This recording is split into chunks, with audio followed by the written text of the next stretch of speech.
Bonjour à toutes et à tous. Merci d'être là de nouveau pour notre webinaire mensuel. Cet après-midi consacré aux obligations et indicateurs spécifiques de la certification Calliope. Alors d'abord, je vous présente toutes les excuses de notre amie Alexa qui est souffrante, qui a quelques soucis de santé. Donc Alexa, on te salue et on te souhaite un excellent rétablissement et puis nous ferons un autre webinaire ensemble. Ce n'est pas les sujets qui nous manquent. Alors, je vous présente Paul, Paul Jean. Jean est son nom de famille, ce n'est pas un prénom composé. Et Paul vient de rejoindre l'équipe de CFS Plus comme responsable qualité en particulier. Et puis, il va nous accompagner beaucoup pour faire des accompagnements Calliope et puis aussi sur les répertoires nationaux. Enfin, il va suivre toutes nos activités de CFS+. Et Paul, bah, tu vas te présenter rapidement. Oui, bien sûr.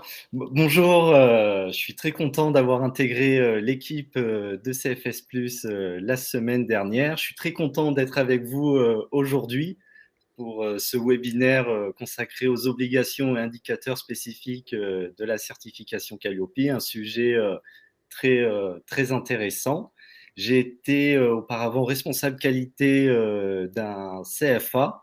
Donc, j'ai travaillé sur le référentiel Calliope, sur la certification Calliope, et j'ai eu l'occasion d'étudier ces indicateurs spécifiques au CFA.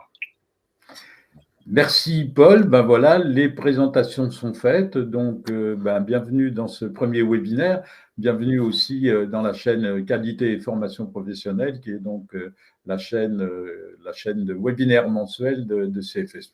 Et c'est une première. Nous te reverrons certainement dans d'autres webinaires. Alors, sommaire de cet après-midi de ce webinaire. D'abord, quelle est la différence entre les indicateurs et les obligations spécifiques? Ensuite, quelles sont les obligations, les indicateurs de la catégorie 1? Quelles sont les obligations de la catégorie 2? Quelles sont les obligations de la catégorie 3? Les obligations et les indicateurs de la catégorie 4? Et puis, conclusion, une petite conclusion rapide, et puis nos prochains rendez-vous. Alors, on y va, Paul, on est prêt? Ouais, très bien. Alors, indicateur ou obligation spécifique? Quelle est la différence, Paul, entre les indicateurs et les obligations? Alors, c'est intéressant et c'est là toute la richesse du guide de lecture, du référentiel Calliope. Parce que sur le référentiel Calliope, on voit très bien qu'à des moments, on a des indicateurs spécifiques, donc des indicateurs spécifiques au CFA, mais également à ceux qui préparent des certifications professionnelles. Donc, on verra dans le détail quels sont ces indicateurs spécifiques. Mais à l'intérieur des indicateurs et aussi des indicateurs spécifiques, il y a des obligations spécifiques. Donc, toute la richesse de ce référentiel, d'avoir pensé à ces obligations spécifiques aux différentes catégories des organismes de formation. Voilà. Pour compléter ce que dit Paul, c'est qu'en fait, dans la notion d'indicateur spécifique, on a des indicateurs, ils sont spécifiques puisque c'est dans le décret où on nous dit cet indicateur s'applique à telle ou telle catégorie, mais pas aux autres. Donc, quand on enlève une des catégories, ça devient un indicateur spécifique à 3 catégories sur 4. Hein. Et puis, il y a une catégorie d'indicateurs spécifiques qui ne s'applique qu'à une seule catégorie, c'est les indicateurs qui s'appliquent au CFA, c'est-à-dire à l'action de formation par apprentissage à la catégorie 4. Et ces indicateurs spécifiques-là, en fait, ça fait que la catégorie 4, c'est la seule catégorie qui a les 32 indicateurs. Sinon, la catégorie 3, accompagnement VAE, 24 indicateurs. La catégorie 2, bilan de compétences, 22 indicateurs. Et puis, la catégorie 1, action de formation, c'est entre 22 et 28. Ça dépend, comme l'a dit Paul, s'il y a des indicateurs spécifiques qui s'appliquent. Par exemple, le 3, le 7, le 16 ne s'appliquent que si l'on fait de la formation certifiante conduisant à une certification RNCP. Je vous rappelle que les certifications RS sont sorties de ces 3 indicateurs 3, 7 et 16. Si on fait de la formation en alternance, on a l'indicateur 13, sinon on ne l'a pas.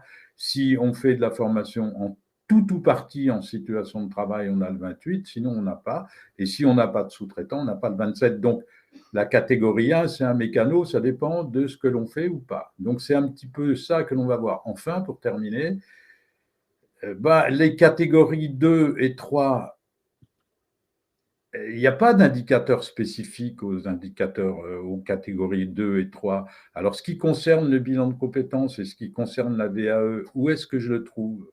Eh bien, je le trouve dans les indicateurs communs et non pas dans des indicateurs spécifiques. Il n'y a pas d'indicateur spécifique pour ces 2 catégories. Donc là, on revient sur les indicateurs communs, c'est-à-dire qui s'appliquent à tout le monde, et c'est là où j'ai des obligations spécifiques pour le bilan de compétences, pour la VAE et puis pour d'autres choses. Voilà, donc c'est le sujet de cet après-midi. Merci à ceux qui ont répondu au sondage. Les réponses sont intéressantes parce que vous êtes 67% à ne pas connaître ces indicateurs et ces obligations. Donc, ça va être d'autant plus intéressant de vous les présenter. Merci pour vos réponses. Ah, c'est intéressant, oui, comme participation, en effet. Hein. Voilà. Alors, c'est un peu notre webinaire pédagogique cet après-midi où on aborde un sujet un petit peu, voilà, de dire comment on se repère dans tout ça. Je vous avoue que même nous, comme accompagnateurs, des fois, on a un petit peu du mal. Et c'est pour ça qu'on a pensé que c'était intéressant de faire ce webinaire. Donc, les obligations spécifiques, elles sont d'abord catégorie 1 et 4, hein, action de formation et CFA. Alors, on trouve de ces obligations spécifiques aux indicateurs 3, 4, 5 et 7 dans la catégorie 2. Ensuite, on trouve dans la catégorie 3 l'indicateur 12 et un indicateur 16. Mon truc, c'est un peu ma côté dyslexique, j'ai un peu bêtement, bref, avec tout le respect que j'ai pour les personnes dyslexiques, bien évidemment, et j'en connais. Voilà, indicateur 28 pour aussi le critère 6. Hein. Voilà, d'accord. On va détailler un petit peu après dans des cartes mentales qu'on va vous présenter tous ces sujets-là. Paul, je te laisse pour la suite. Oui. Donc, on peut voir que, bon, comme l'avait rappelé Michel, il n'y a pas d'indicateur spécifique au bilan de compétences à la VAE, mais des obligations spécifiques qu'on va voir également dans nos cartes, dans les cartes mentales de Michel. Mais c'est les CFA qui sont intéressants parce que eux, ils ont des indicateurs spécifiques au CFA. Et on va pareil détailler ces indicateurs spécifiques. Et ce qui est intéressant, c'est qu'ils font souvent référence au code du travail, à des articles de loi, comme on le verra, et des obligations spécifiques qui sont intéressantes aussi dans cette démarche qualité, parce qu'elles permettent de structurer la démarche qualité d'un CFA. Mais de toute façon, on va vous détailler ces indicateurs spécifiques et ces exigences aussi liées à ces indicateurs spécifiques. Alors, attention, parce que dans le décret 2019-565, on vous écrit quand même indicateur spécifique quand il y a une catégorie qui n'est pas concernée. Par exemple, à l'indicateur des indicateurs 3, 7 et 16, le bilan de compétences n'est jamais concerné. Donc, puisque le bilan de compétences n'est jamais concerné par les certifications professionnelles, alors ça fait que ces 3 indicateurs sont spécifiques puisqu'il y a une catégorie qui n'est pas concernée. Hein. Néanmoins, en tant que tel, des indicateurs spécifiques où c'est vraiment spécifique et ça ne s'adresse qu'à cette catégorie uniquement, ce sont les indicateurs spécifiques CFA apprentissage. C'est pour ça qu'on vous a mis les indicateurs spécifiques de l'apprentissage et pas les autres. Parce que néanmoins, le bilan de compétences, il y a 3 indicateurs spécifiques, 3, 7 et 16 par exemple, pour lesquels les bilans de compétences ne sont pas concernés. Pour autant, je n'ai pas dans le référentiel un indicateur spécifique qui ne concerne que le bilan de compétences. Je n'ai pas un indicateur spécifique qui ne concerne que la VAE. Alors, les obligations de la VAE et, et du bilan de compétences, où est-ce que je les trouve, puisque je n'ai pas d'indicateur spécifique? C'est un petit peu ça notre difficulté. Donc, c'est un petit peu ça que l'on va voir. Où est-ce que l'on retrouve ces indicateurs et ces obligations? Parce que du coup, pour savoir ce que je dois faire pour mon Calliope quand je fais du bilan de compétences, ce n'est pas un indicateur spécifique qu'il faut que je recherche, mais des obligations spécifiques à l'intérieur d'indicateurs communs ou spécifiques. Hein, ou spécifiques parce que, non pas spécifiques en tant que CFA, mais spécifiques parce que ça ne s'applique pas à tout le monde. Est-ce qu'on est clair? Est-ce qu'il y a des questions? Pas pour l'instant. Alors, on continue. Ça va, Paul? Donc, on ne va pas vous détailler ce que vous avez sous les yeux. Vous pouvez télécharger le document que vous avez sous les yeux, vous y repérez. Là, on vous donne la liste des obligations spécifiques et des indicateurs spécifiques. On continue? Voilà. Alors, où est-ce qu'on les trouve, donc, ces obligations et ces indicateurs? Eh bien, dans le guide de lecture. Hein. Attention, ce guide de lecture est édité par le ministère du Travail. Les obligations sont dans les indications données par le guide de lecture, c'est-à-dire dans la partie blanche. Et les indicateurs sont dans le texte du référentiel. Alors, bien, on vous dit que l'indicateur 3, le texte du référentiel, c'est les images en bleu. Dans votre guide de lecture, le référentiel, c'est ce qui est en bleu foncé. D'accord ? Le reste, qui est un petit peu en bleu clair, c'est le ministère du Travail qui dit voilà ce qu'il faut comprendre, voilà le niveau attendu. Et puis en blanc, c'est voilà les consignes, les exemples de preuves que vous pouvez donner. Ce ne sont que des exemples. Vous n'êtes pas obligé de donner tout ce qui est dans la liste des exemples et vous pouvez donner d'autres choses qui ne sont pas dans les exemples. Dès lors que ce que vous donnez est pertinent, bien évidemment. Ça peut valider un indicateur. Bien.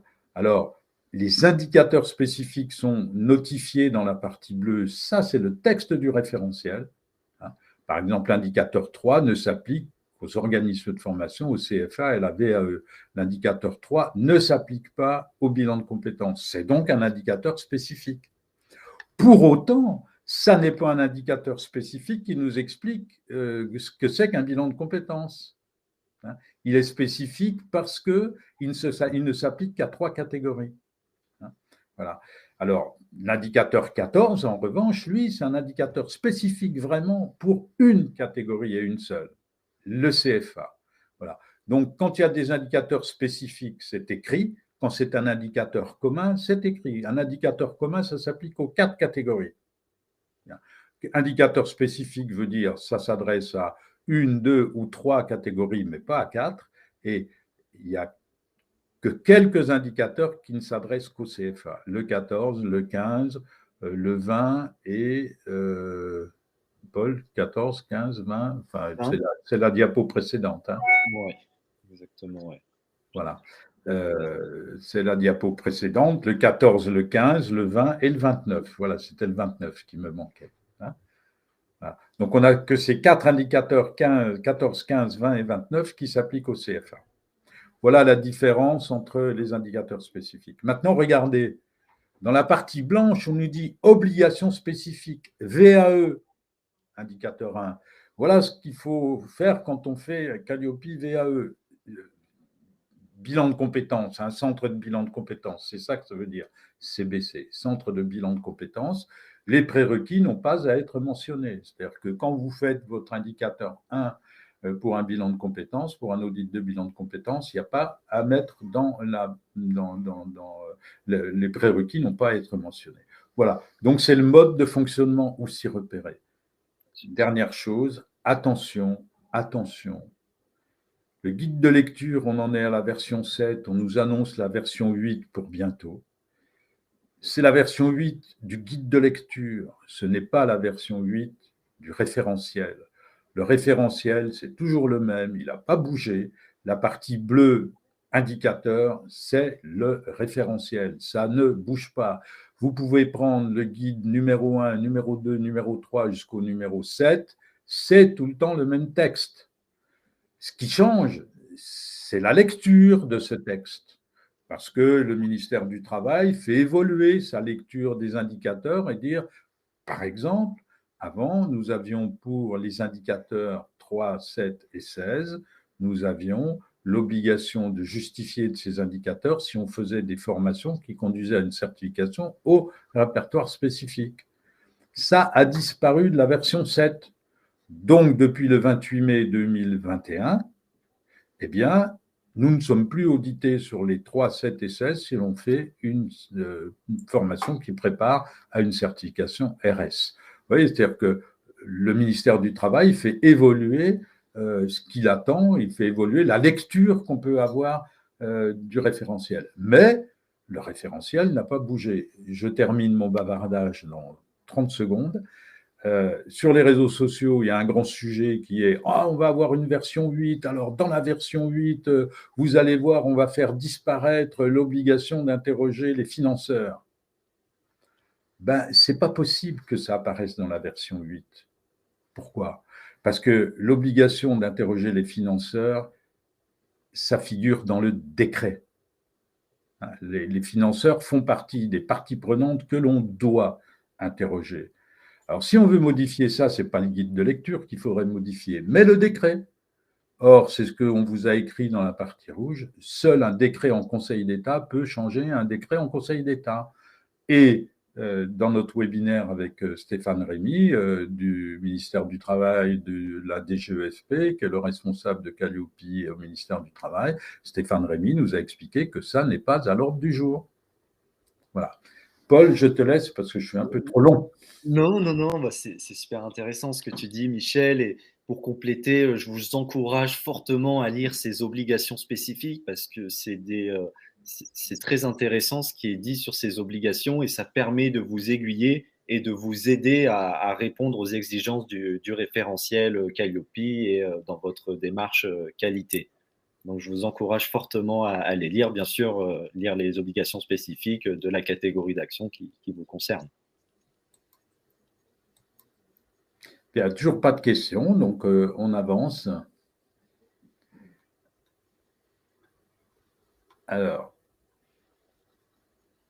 maintenant, on a des obligations spécifiques particulières, Paul, je vais te laisser en parler. Ouais, en effet, comme vous le savez, c'est possible d'être un nouvel entrant dans Calliope. Donc, il y a des obligations spécifiques pour les nouveaux entrants.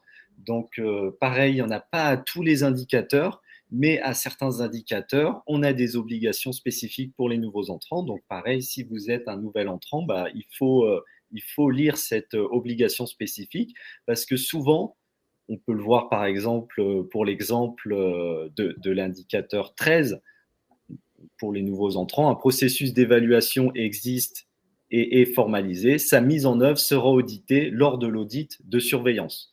Donc, c'est logique. Vous avez préparé votre document, votre processus, mais aujourd'hui, ce document, il ne vit pas. Donc, c'est ce que vous allez présenter à l'auditeur, un modèle, une trame. Mais par contre, à l'audit de surveillance, l'auditeur, il va regarder que ce document, que ce livrable est utilisé dans votre processus et qui vit bien au quotidien dans votre processus. Voilà.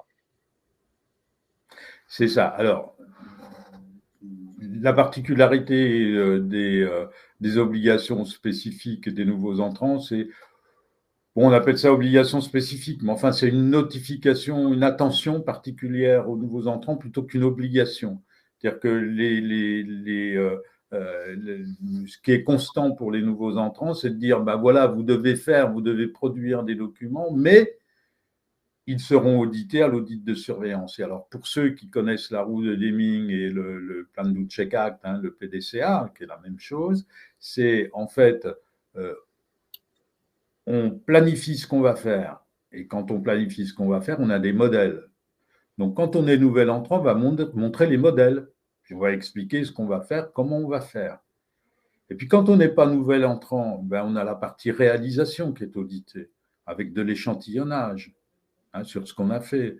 Ben, comme on est nouvel entrant, l'auditeur ne peut pas auditer ce que l'on a réalisé puisqu'on n'a rien fait encore. Bien, c'est cette partie-là qui sera auditée à l'audit de surveillance. Bien. En revanche, l'auditeur, lui, il va quand même s'appuyer sur la troisième partie de la roue de Deming, qui est comment vous faites du contrôle. Eh bien, tout ce qu'on a dans notre critère 6, je contrôle que je suis bien en règle avec la réglementation de la formation professionnelle. Comment je suis en veille sur la réglementation professionnelle. Ça me permet de contrôler ce que je fais.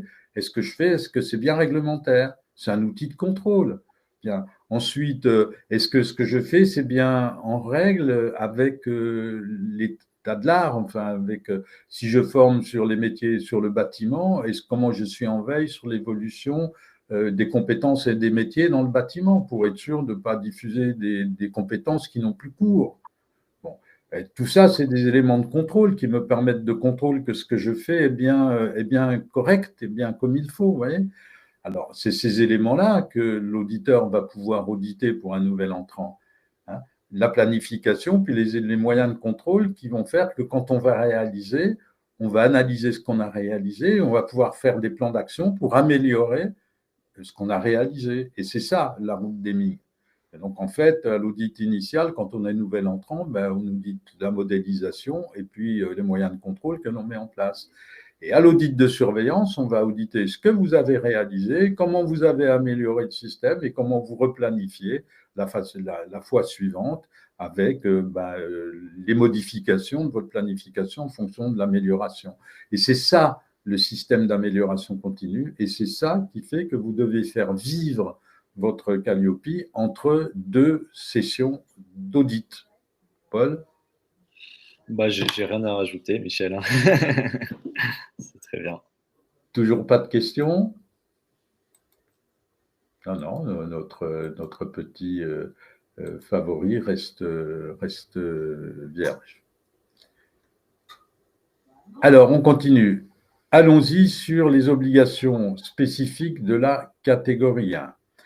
Alors là, on vous a fait des cartes mentales par catégorie. Donc, Paul et moi, on aime bien les cartes mentales parce que ça permet de bien illustrer ce que l'on a fait. Donc, dans les bulles bleues, donc on est dans la catégorie 1 là. Hein. Donc, les obligations spécifiques, puisqu'on n'a pas d'indicateur spécifique à la catégorie 1, on a des obligations. Bien. Alors, attention, parce que dans la... ça y est, c'est parti. C'est parti. Il faut que je revienne à diaporama. Vous nous excusez, hein, c'est un petit peu...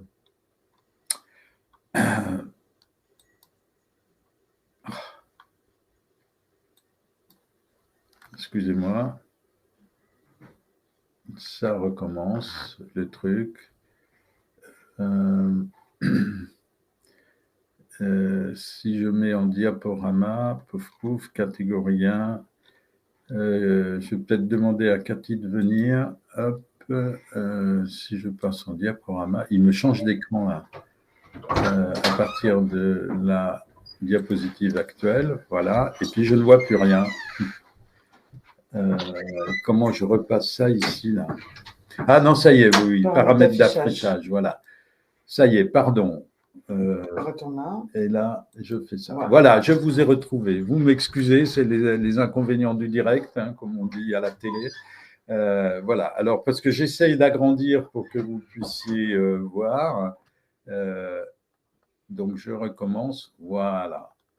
Là, normalement, ça devrait fonctionner. Voilà. Alors, critère 1, indicateur 3. Paul, je te laisse parler.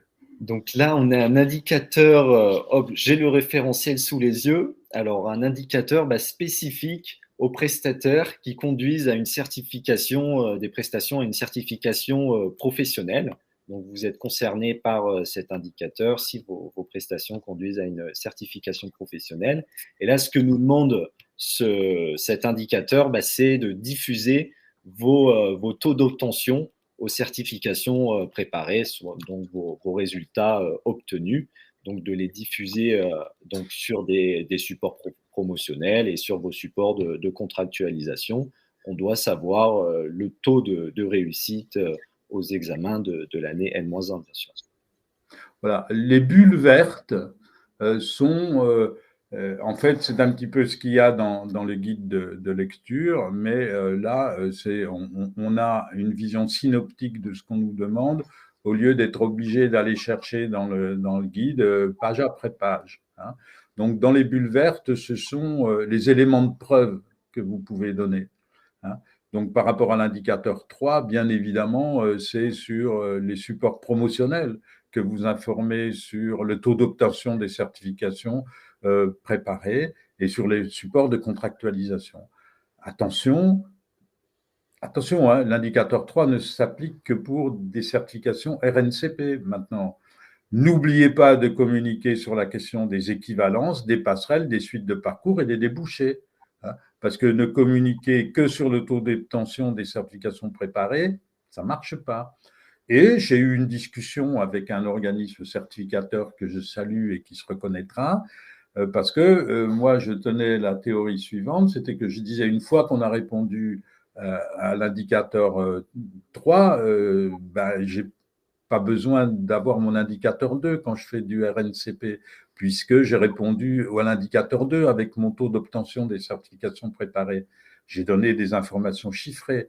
Alors, bon, le certificateur me disait si, mais le ministère du Travail nous disait que quand même, il faut auditer les deux. Alors, j'ai demandé au ministère du Travail pourquoi, et le ministère du Travail m'a fait comprendre que oui, à l'indicateur 2, je peux communiquer sur le taux d'obtention des certifications préparées. C'est vrai, ça répond à l'indicateur 2. Donc, à l'indicateur 2, je mets taux d'obtention des certifications préparées. J'ai répondu à l'indicateur 2 avec des informations chiffrées.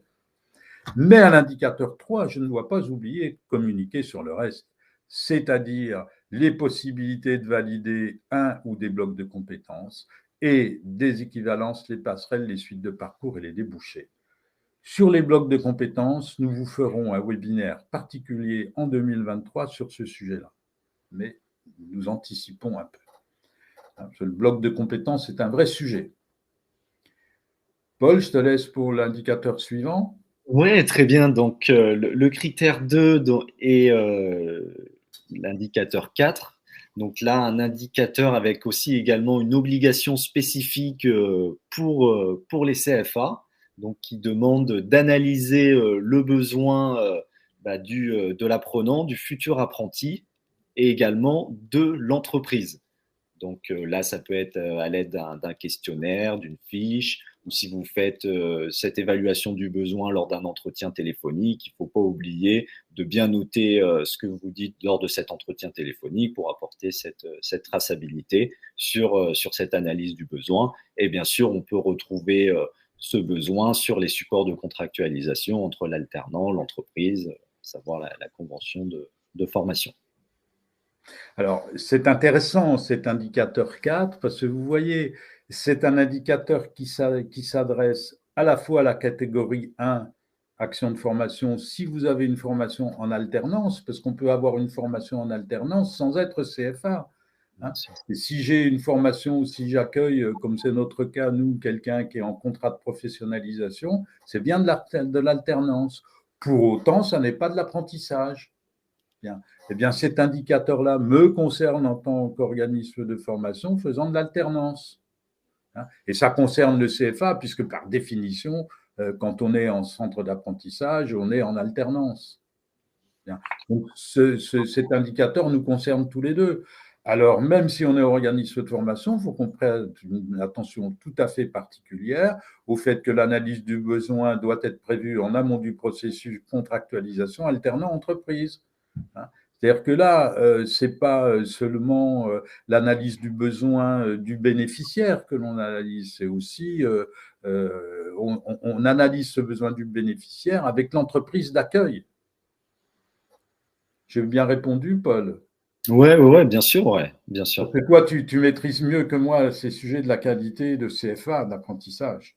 Oui, de toute façon, lorsqu'on signe un contrat d'apprentissage, il y a le trinôme. On le signe avec l'entreprise, l'apprenti et le centre de formation. Donc, bien sûr qu'il est important d'introduire dans votre processus de formation l'entreprise et également de s'intéresser aux besoins de l'entreprise en termes de compétences professionnelles, d'objectifs. C'est le sujet de l'indicateur 5. On peut enchaîner sur Vas-y, c'est le sujet de l'indicateur 5, oui, oui.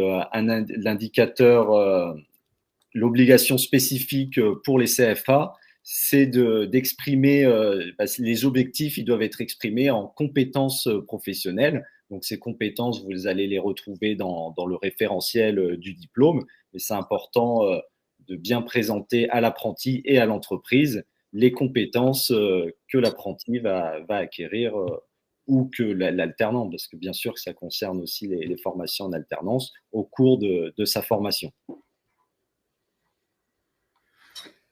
Indicateur 7, encore une fois, l'indicateur 7 va avec l'indicateur 3, hein, c'est pour les formations RNCP, hein, qui conduisent à une certification RNCP.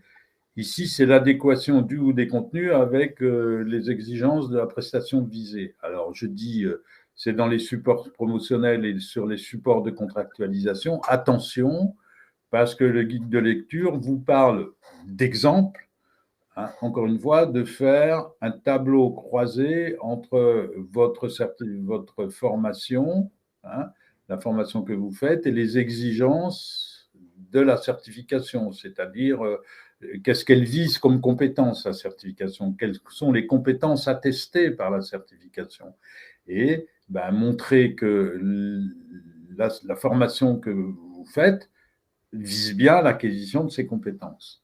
Alors maintenant, moi, je dis qu'il y a d'autres moyens de prouver que c'est bon que de faire ces tableaux croisés. Par exemple, si vous faites une formation certifiante qui est, parce que ça s'applique aussi au CFA, n'est-ce pas, le 3, le 7 et le 16, Paul? Oui, bien sûr. Et peut-être il y a une remarque intéressante dans les commentaires. Là, on est bien sur les obligations spécifiques, hein. Oui, bien sûr que l'indicateur 4, c'est pas un indicateur spécifique au CFA, c'est un indicateur pour toutes les catégories. Là, on parle vraiment des obligations spécifiques qui sont à l'intérieur de cet indicateur. Voilà. Et là, on est dans les indicateurs spécifiques qui concernent la catégorie 1. Et moi, le premier, je ne pense jamais que dans la catégorie 1, nous avons des obligations spécifiques.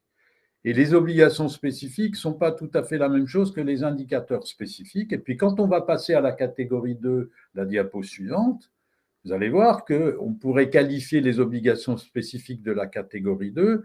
Ça devient presque des indicateurs spécifiques pour la catégorie 2, les indicateurs où on ne parle que du bilan de compétences. Enfin, on a des obligations spécifiques pour le bilan de compétences, des indicateurs spécifiques, des obligations spécifiques pour la VAE.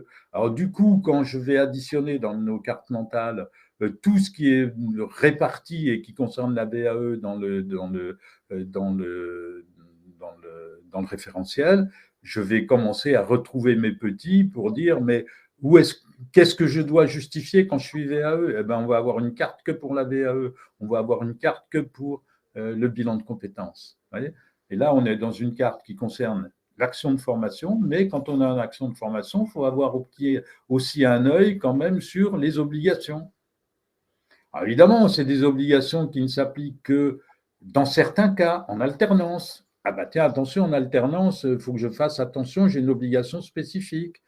Certification RNCP, ah bah faut que je fasse attention, j'ai des indications spécifiques. Mais je posais la question à Paul, c'est que quand je suis en centre d'apprentissage, je conduis obligatoirement à une certification RNCP. D'accord ? Par définition, une formation par apprentissage conduit obligatoirement à une certification RNCP, ce qui fait que ça s'applique bien, les indicateurs 3, 7 et 16 au CFA. Je ne me trompe pas, Paul. Exactement. Ouais. Ça veut dire que si j'ai une reconnaissance de l'éducation nationale qui me dit oui, votre formation correspond bien aux objectifs à atteindre pour avoir un CAP de ceci ou un BTS de cela, je peux peut-être m'en contenter pour dire écoutez, l'éducation nationale a reconnu que mes contenus correspondaient aux objectifs à atteindre pour le CAP ou le BTS ou je ne sais quoi. Est-ce qu'il est vraiment nécessaire que je vous fasse un tableau croisé de ça, alors que l'éducation nationale l'a déjà reconnu? C'est-à-dire, je pourrais quand même justifier du fait que, oui, mes compétences, on a le cas avec les écoles d'infirmiers. Hein, voilà. Alors, comment les écoles d'infirmiers disent, mais nous, attendez, on a des contrôles sans arrêt de l'Agence régionale de santé, on a des contrôles sans arrêt pour voir si nos contenus sont conformes au diplôme d'état d'infirmier, infirmière, et en plus, vous voulez qu'on vous fasse des tableaux croisés, c'est ce qu'on a déjà. Vous voyez ce que je veux dire? C'est que, encore une fois, les exemples qui sont dans le guide de lecture sont des exemples. Donc, le tableau croisé de votre formation avec la certification est un exemple. Mais vous avez d'autres moyens de justifier que oui, en particulier si le certificateur vous a fait une attestation que oui, vos contenus correspondent à la certification visée. Maintenant, avec France Compétences, ce certificateur, il a des obligations de contrôler ce que fait l'organisme de formation. Et c'est bien normal. Bien. Alors, le certificateur, il reconnaît que vos contenus sont adaptés à votre certification. Bon, voilà. Se simplifier la vie, l'indicateur est justifié par ça. On continue, critère 3. Critère 3, indicateur 12, un indicateur intéressant et très important, donc un indicateur pour prévenir les éventuelles ruptures ou abandons de formation. Donc là, pareil, on a une obligation spécifique au CFA. Donc la difficulté parfois de l'apprentissage chez les jeunes publics dans certaines formations et cette difficulté de l'alternance. Donc parfois on a des abandons, des ruptures, mais nous en tant que CFA, on doit faire tout notre possible pour éviter ces abandons, ces ruptures. Donc ça passe par bien sûr des visites en entreprise, un accompagnement, ça passe déjà aussi par une bonne étude du besoin, du positionnement de l'apprenti et bien sûr cet accompagnement tout au long de son apprentissage. Voilà, hein, alors, vous voyez, c'est un petit peu un piège, ça. C'est-à-dire qu'on nous parle de l'alternance à l'indicateur 13, n'est-ce pas? Exactement. Mais, bien, parce que j'ai un indicateur spécifique pour l'alternance. Hein, mais on me reparle de l'alternance dans l'indicateur 12. En me disant, attention, obligation spécifique à l'indicateur 12 pour, tu me dis si je me trompe, Paul, hein, mais c'est bien ça, j'ai un indicateur 12 dans la partie blanche, dans le guide de lecture, c'est-à-dire que vous comprenez bien la différence entre le guide de lecture et le référentiel. Le texte du référentiel n'a pas changé, mais la façon de lire le référentiel par le ministère du Travail, elle peut évoluer.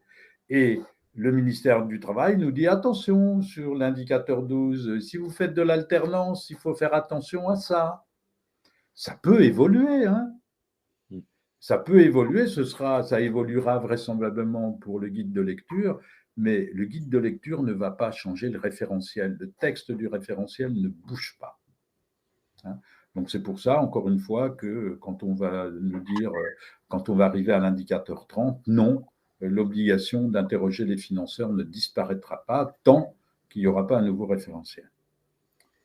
RNCP 16, on répondra aux questions à la fin de cette diapo. Hein. Ouais. Donc là, le 16, c'est une obligation spécifique pour la VAE. Donc peut-être la lire. Hein. Le prestataire démontre qu'il a demandé au certificateur les conditions de présentation aux certifications et les calendriers de jury.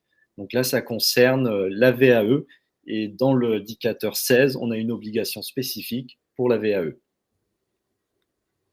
Oui, alors on verra des indicateurs spécifiques VAE dans la carte VAE. Hein. Voilà. Pour l'indicateur 16, hein, là, on est encore dans la catégorie 1, on n'est pas dans la catégorie 3 VAE, donc là, c'est dans l'indicateur 16, quand on nous dit respect des exigences formelles de l'autorité de certification, c'est comment vous présentez effectivement les candidats, mais ça s'applique, non, tu as raison, Paul, ça s'applique effectivement à la VAE. toi, tu as le guide sous les yeux. Hein. Oui, oui, oui. Alors en fait, c'est un indicateur spécifique à ceux qui font des certifications professionnelles, mais dans cet indicateur, il y a une obligation spécifique seulement pour la VAE. Voilà, excellent, excellent. Donc, on va revoir ça, cette question, quand même dans la carte VAE. Dans Hein. la carte VAE, en effet. Voilà, voilà. Mais effectivement, parce que ce qui est intéressant pour la VAE, c'est que dans les indicateurs 3, 7 et 16, seul cet indicateur 16 concerne la catégorie VAE, je crois. Exactement. Hein, voilà. Et le 28, donc c'est un indicateur spécifique toujours pour. Donc là, ce qui est intéressant, c'est pour ceux qui dispensent des formations, comprennent des périodes de formation en situation de travail. Donc les CFA, mais également les organismes de formation peuvent être concernés. Et donc, c'est là où on doit développer. Donc là, il n'y a pas d'obligation spécifique à l'intérieur de cet indicateur. Mais bon, c'est cet indicateur où on peut développer des partenariats avec des entreprises. Je te laisse la parole, Michel, peut-être. Non, non, vas-y, vas-y, vas-y, je termine. Je suis en train de voir que j'ai fait une grosse bêtise parce qu'un indicateur 6, ce n'est pas le 28, mais le 27 qui devrait être écrit dans la bulle jaune. Ouais, exactement. La sous-traitance, c'est le 27, ce n'est pas le 28. Ouais, c'est le 27, la sous-traitance. Ouais. Voilà, donc vous nous excusez, je corrigerai la version que je mettrai en ligne pour le replay. Je mettrai une nouvelle version de ce PDF et ce sera corrigé, ce sera bien indicateur 6, 27 et pas 28. Hein. Parce que le 28, ça concerne en fait les formations en situation de travail. Très bien. Voilà, qui est effectivement aussi un indicateur spécifique, un peu comme le 3, le 7, le 16 et le 13. Exactement. Ouais. Voilà, donc je corrigerai cette carte. Vous m'excusez de cette petite erreur. On continue.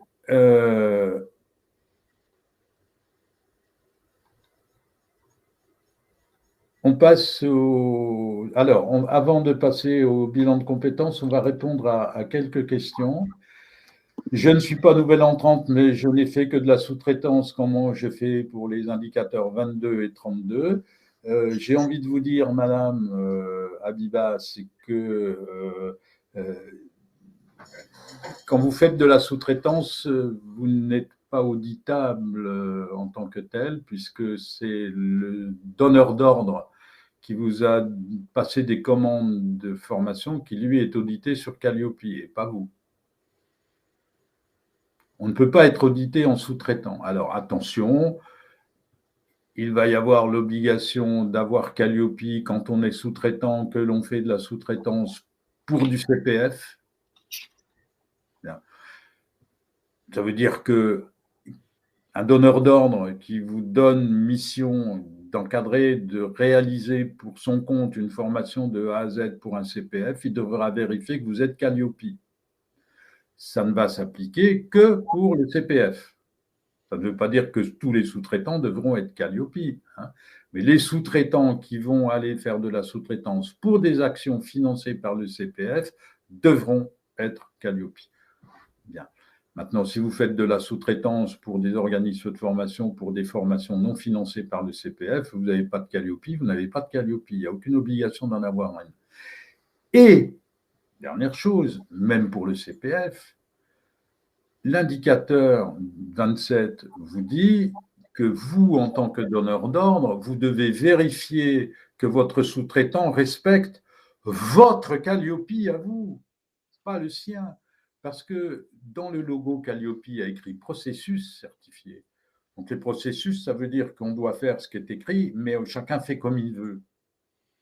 Bien. Et donc, la méthode, les processus, comment le sous-traitant respecte les processus, ce n'est pas forcément de la même manière que le donneur d'ordre. Et donc, le donneur d'ordre, lui, doit s'assurer qu'il respecte bien votre manière de faire à vous, donneur d'ordre. C'est pour ça qu'un donneur d'ordre qui dit moi, j'ai répondu à l'indicateur 27 parce que je ne prends que des sous-traitants qui sont Calliope. Non, ils n'ont pas répondu à l'indicateur. L'indicateur, c'est comment je vérifie que le sous-traitant respecte bien mon Calliope à moi. Donc, ça veut dire pour Abiba que vous n'êtes pas audité sur vos formations dans lesquelles vous êtes en sous-traitance. Vous êtes audité sur les formations que vous faites en direct avec vos clients. Donc, si vous n'avez pas encore eu de client en direct, eh ben, vous êtes un peu comme un nouvel entrant. Paul. Ouais, ouais, exactement, hein, exactement. Et après, je pense que l'indicateur 22, il concerne vos salariés et pas vos sous-traitants sur le Absolument. développement des compétences. Vous n'êtes pas Absolument. responsable du développement des compétences de vos sous-traitants, mais de vos salariés. C'est ça. C'est ça. La compétence des sous-traitants, c'est à l'indicateur 27, et surtout pas mélanger le 27 et le 22, parce que sinon, et si vous obligez vos sous-traitants à suivre telle ou telle formation, vous créez un lien de subordination avec le sous-traitant, et alors là, Madame Ursaf se frotte les mains en disant « Ah, vous voyez, vos sous-traitants, vous les considérez comme des salariés, donc c'est du salariat déguisé. » Et donc, si on a séparé la justification des compétences des sous-traitants des compétences des salariés, ce n'est pas tout à fait par hasard. Donc, on reparle des compétences des sous-traitants à l'indicateur 27. Et c'est dans votre contrat de sous-traitance que vous dites aux sous-traitants, vous êtes obligé de me montrer de façon régulière comment vous mettez à jour vos compétences. Comment vous mettez à jour vos compétences, vous êtes libre de faire comme vous voulez. Mais moi, si vous ne mettez jamais à jour vos compétences, j'arrêterai un jour de travailler avec vous parce que je vais avoir peur que vous délivrez, de vous confier des formations pour lesquelles vous n'avez peut-être plus les compétences qu'il faut avoir parce que vous ne mettez pas vos compétences à jour. Voilà. Et donc, c'est ça le système. Mais Paul a raison, c'est-à-dire que sur l'indicateur 22, ce sont vos salariés. Eh ben, vous n'êtes pas sous-traitant, vous justifiez l'indicateur 22, vous n'êtes pas nouvel entrant, puisque vous êtes sur le marché depuis un moment déjà. Donc, ce n'est pas vos formations qui sont auditées, mais autant pour moi, c'est très bien, Paul, pour l'indicateur 22, c'est la mise à jour des compétences. Et puis, si vous êtes toute seule et que vous n'avez pas de salariés, eh ben, l'indicateur 22, c'est la mise à jour de vos compétences à vous. Bah tiens, vous êtes en train de mettre à jour vos compétences en étant ici. Hein. Je vous signale quand même que la différence avec Datadoc, c'est qu'en Datadoc, on vous parlait, il fallait justifier de formation continue des salariés. Là, maintenant, ici dans Calliope, on ne vous parle pas de formation continue, on vous parle de mise à jour des compétences. Eh bien, j'en ai des façons de mettre à jour mes compétences. Je vais à des webinaires, je vais à des conférences, je vais à des séminaires. Je suis moi-même conférencier, intervenant. Donc, je mets à jour mes compétences en permanence et de temps en temps par une formation. Voilà. Et donc, c'est ça qui est intéressant et qui fait que Calliope, c'est une dynamique qu'il n'y avait pas dans Datadoc. Question suivante, Richard. Si on présente seulement les trames dans le cadre d'une nouvelle action VAE, nous aurons certificat avec la mention VAE ou faudra-t-il attendre d'être réaudité avec des dossiers? Bien. Ce n'est pas une question de mention, Richard. Vous êtes certifié dans la catégorie VAE. Eh bien, quand vous allez utiliser le logo Calliope, vous allez mettre le logo Calliope en respectant bien la charte du logo. Vous ne touchez pas à la couleur, c'est forcément fond blanc, etc. Vous lisez bien la charte et vous êtes obligé d'écrire certification obtenue dans la catégorie 2 points, VAE. Et si vous avez plusieurs catégories, la certification a été obtenue dans les catégories suivantes 2 points, action de formation, bilan de compétences, VAE, apprentissage. Je crois qu'il doit y avoir autour de 2000 organismes de formation qui sont certifiés dans les 4 catégories. Bien, ben, ces 2000 organismes de formation, quand ils utilisent le logo Calliope, sont obligés d'écrire certifié dans les catégories action de formation, bilan de compétences, accompagnement VAE et apprentissage. Delphine, même question que Richard, quid des anciens lorsqu'ils représentent une nouvelle action? Richard, Delphine, c'est votre organisme qui est certifié, ce ne sont pas vos formations, ce ne sont pas vos actions de VAE, ce ne sont pas vos actions de bilan de compétences. Donc, bien évidemment qu'à chaque nouvelle action que vous faites, cette nouvelle action, elle est faite par un organisme qui est certifié Calliope. Hein? Mais c'est pas l'action que vous faites qui est certifiée Calliope. C'est pas l'action que vous menez, c'est pas l'action de formation que vous menez qui est certifiée Calliope. C'est pas le bilan de compétences que vous faites qui est Calliope. C'est pas la mission d'apprentissage que vous faites qui est certifiée par Calliope. C'est votre organisme. Alors faites bien attention par rapport à ça, de ne surtout pas utiliser le logo Calliope sur les documents pédagogiques et sur les documents du bilan de compétences, etc. Hein. Quand vous utilisez le bilan, le logo Calliope, on doit bien comprendre que c'est l'organisme qui est certifié et pas le bilan, pas la VAE, pas l'action menée. Ça va, Paul, tu veux rajouter quelque chose? Non, non, non, non, non, non, non, très bien. Peut-être répondre à une dernière question qui était intéressante sur les indicateurs de résultats. Est-ce qui concerne aussi les actions de formation non certifiantes? Donc, non, l'indicateur 3, il concerne que les actions de formation non certifiantes. Mais néanmoins, dans le cadre de l'indicateur 2, vous devez présenter des indicateurs de résultats. Mais ça, c'est votre choix, ce que vous voulez diffuser comme indicateur de résultats dans l'indicateur 2. Donc oui, vous pouvez diffuser des indicateurs de réussite aux examens, des taux de satisfaction. Après, il existe des taux d'insertion professionnelle. Mais l'indicateur 2, c'est vous qui choisissez. Et l'indicateur 3, spécifique aux actions de formation certifiantes, là, oui, par contre, on vous impose de diffuser les taux d'obtention des diplômes de réussite aux examens. Ah, moi, j'aime bien dire sur l'indicateur 2 que pensez que pour l'indicateur 2, c'est pas pour l'auditeur Calliope que vous faites ça, c'est pour vos clients. C'est-à-dire, il y a un truc qu'il faut comprendre dans Calliope, c'est qu'on fait du marketing. Vous voyez, Datadoc, on faisait de la réglementation. Est-ce que ce que l'on fait, ça c'était dans Datadoc, est-ce que c'est bien réglementaire? Et je devais envoyer ma paperasse à l'autre bout de l'Internet pour vérifier que ma paperasse était bien réglementaire. On disait, si vos papiers sont réglementaires, alors ce que vous faites est de qualité.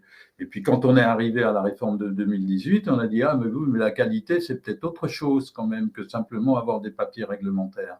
Et donc on a fait ce référentiel Calliope qui est orienté quand même vers la réussite de l'apprenant. C'est-à-dire, c'est l'apprenant qui est au cœur de Calliope et c'est la méthodologie et le marketing et tout ce que je fais pour que l'apprenant réussisse, reparte de chez moi avec les compétences qui ont été financées. Parce que ce que finance le financeur, c'est l'acquisition de compétences. Donc, montrez-moi que vous faites tout ce qu'il est possible de faire pour que les gens repartent de chez vous avec les compétences que j'ai financées.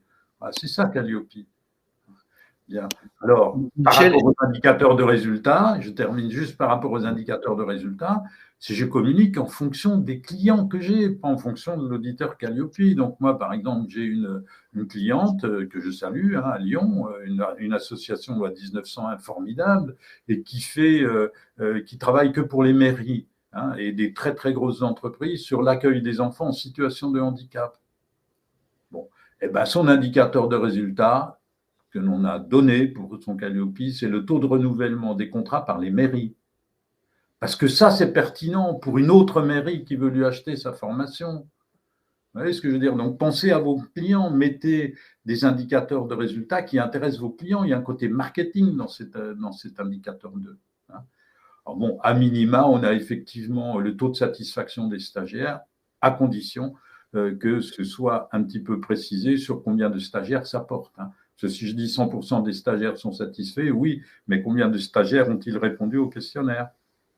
Paul? Merci Michel. Juste Cathy qui nous signale une question très intéressante. Donc sur l'audit de surveillance, un organisme certificateur peut-il imposer à l'organisme de formation de déposer tous ces éléments de preuve sur la plateforme de l'organisme certificateur? Donc pour moi déjà c'est un petit peu étrange qu'un organisme certificateur. Oui, alors je pense savoir de quoi on parle.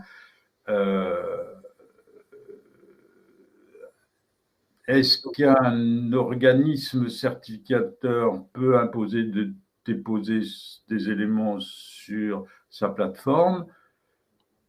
J'ai envie de dire, il peut vous le demander, vous pouvez refuser.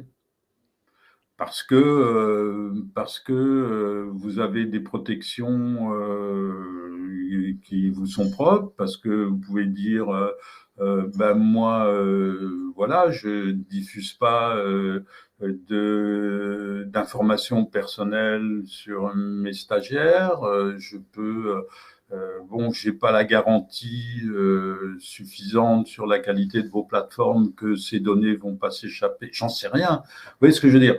L'organisme certificateur peut toujours avoir sa plateforme et dire ben, utilisez-la et il faut l'utiliser, etc. Mais je pense que c'est la liberté aussi de l'acheteur de dire moi je refuse. Voilà, bon, pour autant, il faut. Parce que la dernière chose sur ce plan-là, mais je ne veux pas trop m'approfondir sur ce sujet-là, mais la dernière chose sur ce plan-là, c'est qu'il y a quand même une règle qui est commune à tout le monde, c'est qu'un audit commence à telle heure et se termine à telle heure. Bien, et que l'audit ne peut pas commencer avant ni ne se poursuivre après. Bien. Alors, donc, est-ce que je suis sûr que sur la plateforme, tout ce que je vais déclarer pendant l'audit ne sera pas vu avant? Parce que ça crée une sorte de distorsion de façon d'auditer. Si j'ai 7 heures d'audit et que d'un seul coup, ben, c'est plus 7 heures que j'ai eu, mais 12 heures, enfin, ou je ne sais pas combien de temps, mais parce que mes documents sont analysés, puis regardés, et puis analysés sous des angles qui concernent des contrôleurs et pas des auditeurs, moi, j'en sais rien. Enfin, voilà.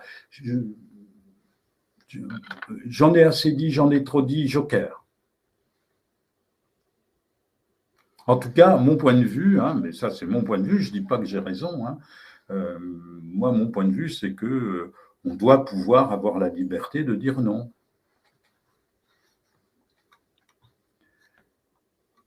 Alors, que des indicateurs objectifs spécifiques me posent problème, sous prétexte que l'audit de surveillance peut-il imposer, ça on a déjà vu, la preuve. Eh ben, vous allez passer comme auto-entrepreneur, ça ne change rien au fait que vous passez Calliope. Quand vous passez comme auto-entrepreneur, c'est ce que je vous ai dit, par exemple, pour l'indicateur 22, on dit attention, ah oui, tiens, on a oublié ça, Paul. Il y a aussi des obligations, des petits messages pour ceux qui sont seuls. Hein. Par exemple, à l'indicateur 22, c'est vrai, on dit une personne seule, à l'indicateur 18, pardon. Vous savez, l'indicateur 18, c'est un indicateur qui dit comment vous êtes en coordination au sein de l'équipe. Et à l'indicateur 18, on vous dit une personne seule peut assumer les différentes fonctions. Alors, vous devez dire quand vous êtes seul, comment vous faites la fonction commerciale, comment vous faites la fonction administrative et comment vous faites la fonction pédagogique et comment vous êtes en coordination avec vous-même pour faire tout ça. Voilà. Si vous voulez, on vous donnera des adresses d'accompagnateurs que l'on connaît. Voilà, je plaisante bien sûr. Pour les écoles de conduite qui font de la formation professionnelle, devons-nous faire un tableau croisé lorsque nous pratiquons des formations en entreprise pour l'éco-conduite? Non, parce que la certification pour le permis de conduire, on va dire qu'elle n'existe pas, et une certification permis de conduire n'est pas une certification inscrite au RNCP, à ma connaissance. Et donc, je ne pense pas que pour un permis de conduire, on s'intéresse aux indicateurs 3, 7 et 16. Le problème du permis de conduire, c'est que ça n'est pas une certification professionnelle. Quand vous passez votre permis de conduire, c'est pour aller à la plage, c'est pour aller vous promener, c'est pour aller au travail peut-être. Il y a plein de raisons pour lesquelles vous apprenez à conduire. Et ce n'est pas une certification professionnelle inscrite au RNCP. Bien, donc les indicateurs 3, 7 et 16 n'ont pas à être audités, donc pas de tableau croisé. En revanche, faites très attention parce que si votre permis de conduire est financé par le CPF, là on sort un petit peu de notre sujet de cet après-midi, mais quand même, faites très attention parce que pour qu'il y ait action de formation, hein, je vous rappelle qu'une action de formation, c'est un parcours pédagogique ayant un objectif professionnel. Bien, donc si le permis de conduire est financé par le compte personnel de formation, c'est qu'il doit avoir un objectif professionnel. C'est-à-dire qu'il faut quand même que votre client apporte la démonstration qu'il passe le permis de conduire avec le CPF parce qu'il en a besoin sur le plan professionnel. Mais ça, je laisse la Caisse des dépôts faire son travail là-dessus. Mais vous allez avoir des contrôles de la Caisse des dépôts là-dessus, hein, parce qu'il veut dire ah bah, le CPF, il est financé parce que je n'ai pas mon permis de conduire. Donc oui, pour l'instant, ça fonctionne, mais faites attention. Mais ça n'a rien à voir avec les indicateurs. Pour les indicateurs 3, 7 et 16 permis de conduire, vous n'êtes pas concerné, ça n'est pas du RNCP. Alors, en élément de preuve, les compétences peuvent-elles être contractualisées dans le livret d'apprentissage et livret tuteur à hauteur du contrat d'alternance? Oui, encore une fois, on est dans des processus. Donc, chacun fait à sa manière. Votre manière, c'est de faire comme ça.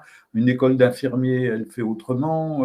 Des juristes, ils font encore d'une manière différente. Enfin, chacun fait à sa manière. Mais vous devez donner des éléments de preuve qui montrent que vous faites ça. Les éléments de preuve qui sont donnés dans le guide de lecture sont des exemples pour vous donner des idées. Mais ça n'est pas obligatoire.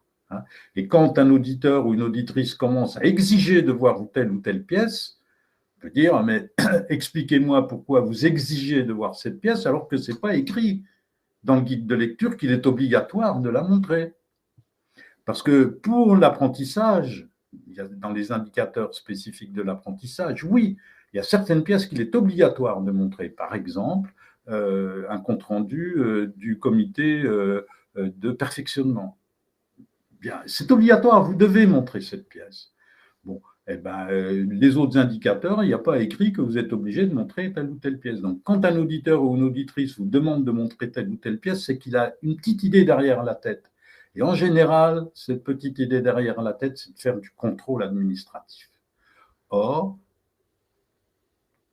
l'audit n'est pas un contrôle, ni un contrôle administratif, ni un contrôle dans le détail de ce qu'on a fait, est-ce que ça est bien comme ça qu'il fallait le faire. Ça, c'est le travail des contrôleurs, à la fois de la DRETS, ou de la DRIETS, ou de la DIETS si vous êtes outre-mer, pour vérifier le contrôle, l'inspecteur du travail. Ça peut être un contrôleur de la CNIL pour le RGPD.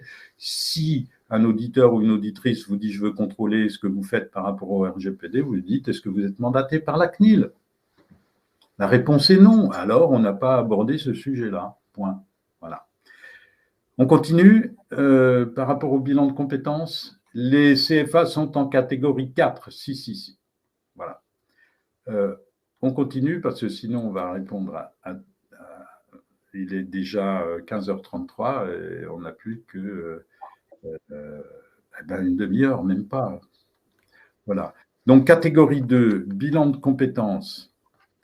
Voilà. Alors, je vais essayer de grossir les bilans de compétences. Donc, les bilans de compétences, on a critère 1, critère 2, on a défini. Alors, critère 1, indicateur 1, les prérequis ne sont pas mentionnés. Ensuite, on doit indiquer dans le critère 2 le nombre de bénéficiaires en début et en fin, le taux de réalisation des entretiens, etc.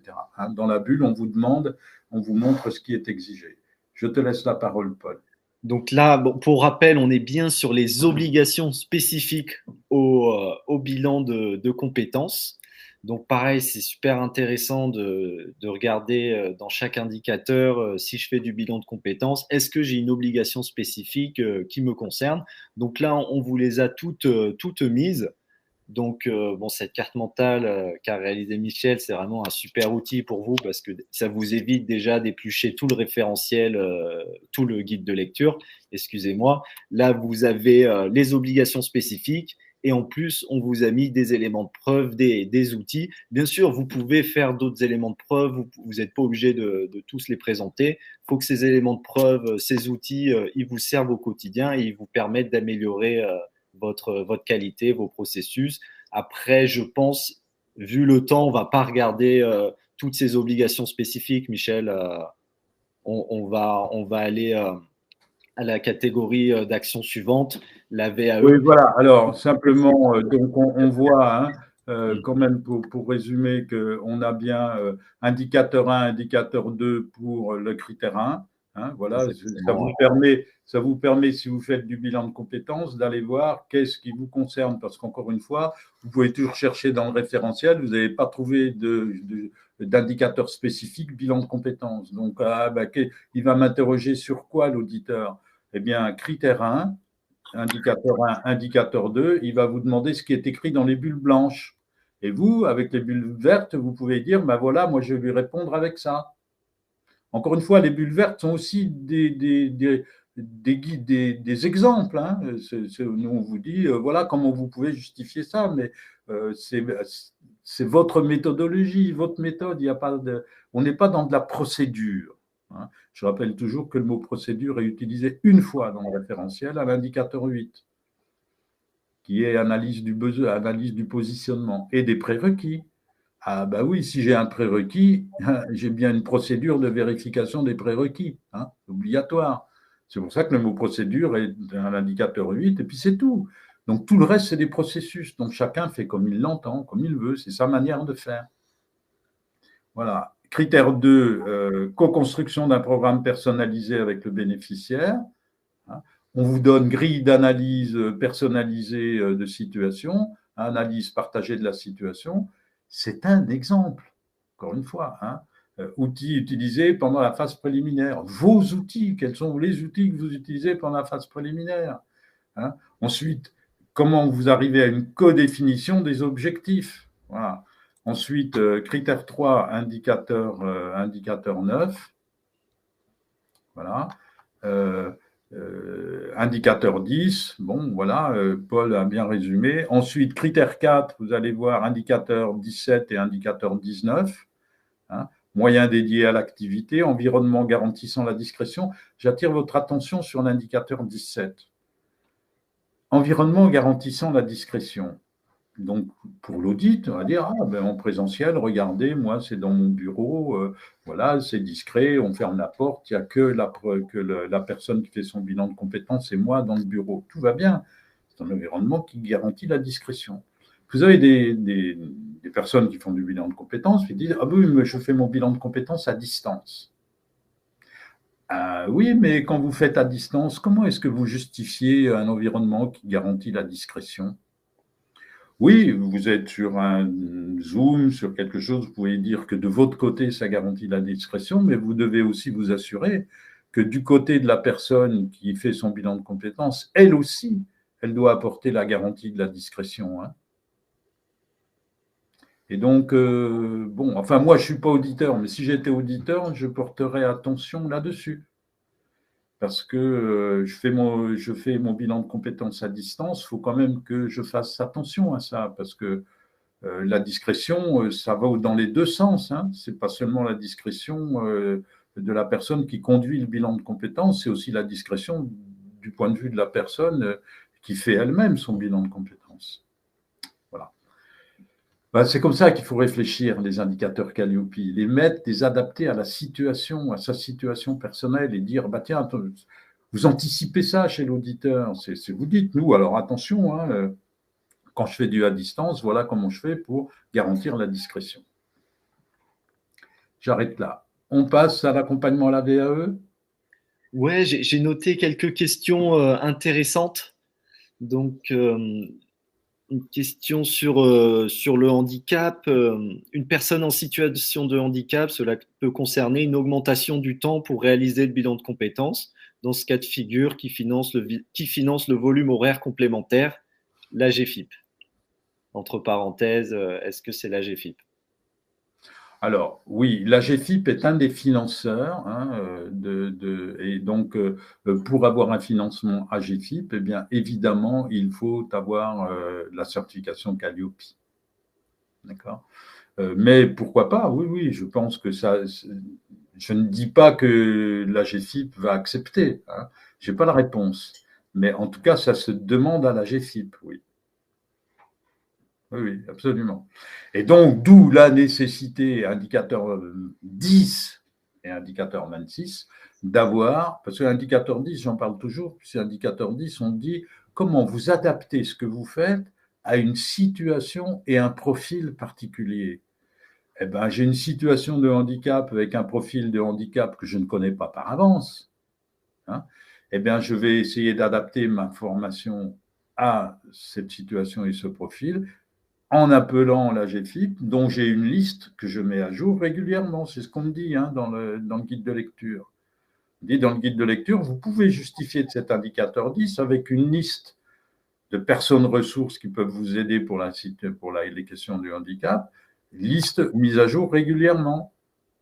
Eh ben, je mets à jour quand j'ai une personne en situation de handicap.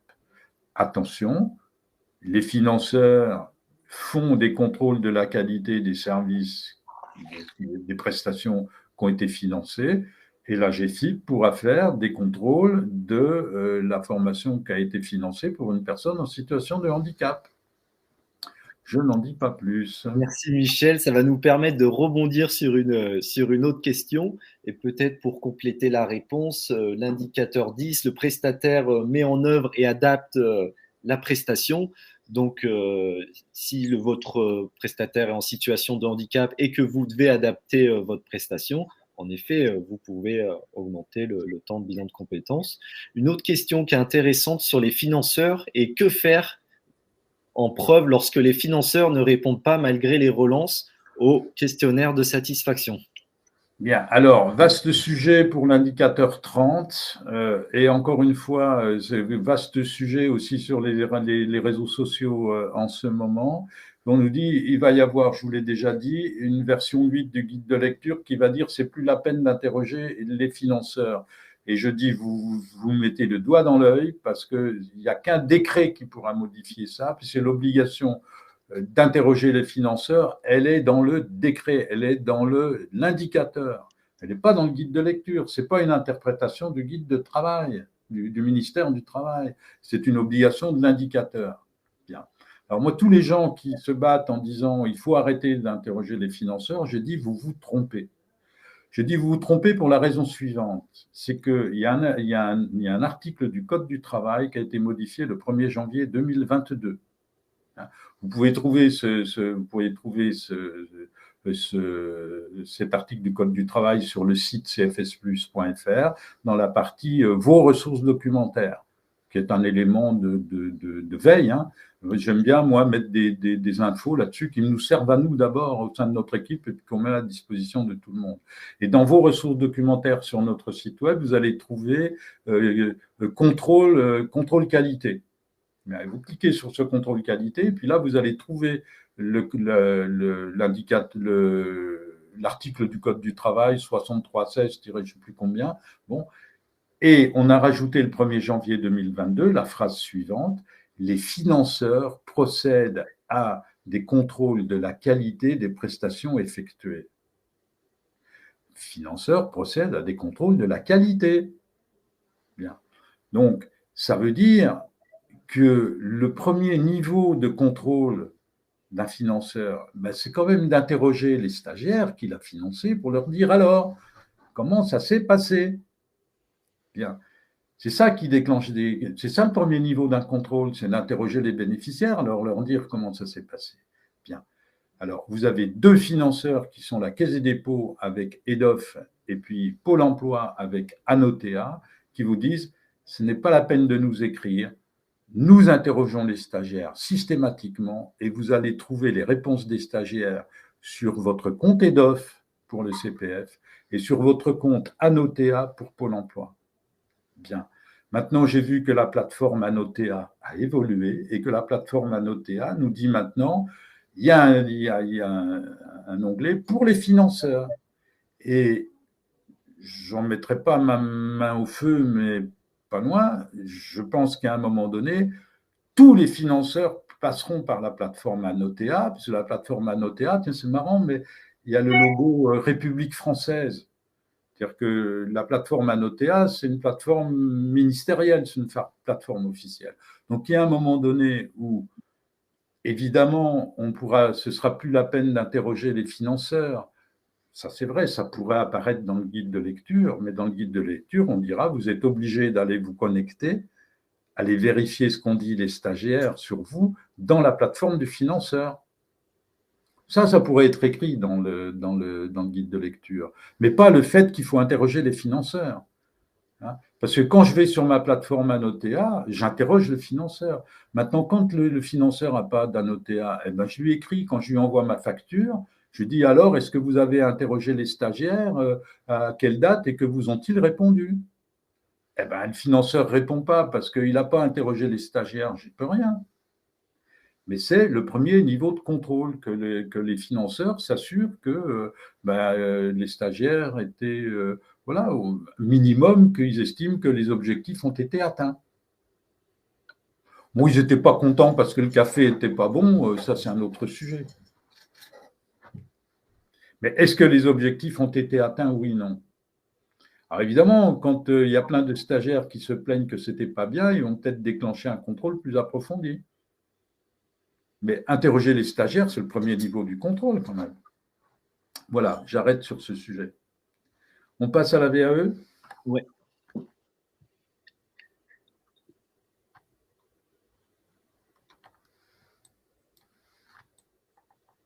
Voilà, alors VAE, donc là, cette fois-ci, on est dans les obligations spécifiques de la VAE.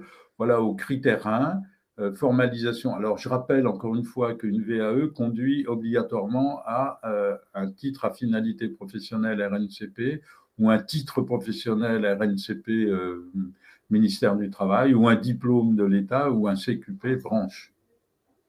RNCP, hein, vous avez les titres professionnels. Un titre professionnel, c'est ministère du Travail. Donc, si vous voulez préparer quelqu'un à un titre professionnel, vous contactez le ministère du Travail, c'est-à-dire l'adresse de votre région. Bien. C'est les diplômes de l'État, l'éducation nationale, entre autres. Bon. Ensuite, ce sont les CQP, les certificats de qualification professionnelle. Là, ce sont les branches professionnelles.